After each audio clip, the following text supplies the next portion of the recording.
নতুন হোক কিংবা পুরাতন, আমাদের সকল প্রবাসীর মনে একটা প্রশ্ন থাকে সব সময় এবং প্রায় সময় করে থাকেন যে ভাই আমি এই মুহূর্তে যদি কফালা হই সেক্ষেত্রে কফালার ফি আমার কত আসবে বা ট্রান্সফার হলে ট্রান্সফার ফি কত হবে। আপনি যদি প্রথমবার অর্থাৎ আপনি আসছেন সৌদিতে, আসার পর থেকে আপনি কোথাও কফালা হন না, আপনার মালিক বা কোম্পানির কাছে আছেন, এমন অবস্থায় যদি আপনি প্রথমবার কোথাও কফাল হতে যান সেক্ষেত্রে কফালার ফি 2000 রিয়াল।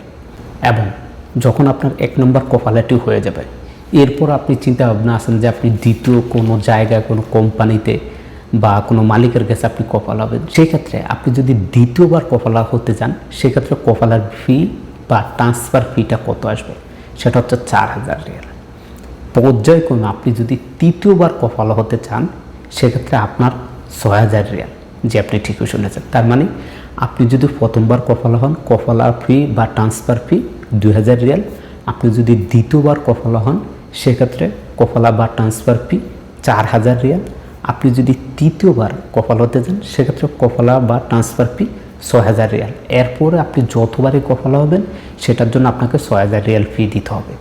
আশা করি বুঝতে পারছেন। ভিডিওটা শেয়ার করে দেবেন এবং ভিডিওটা আপনি সেভ করে রেখে দেন, তাহলে আপনার প্রয়োজন হবে আপনি তথ্যটা জানতে পারবেন।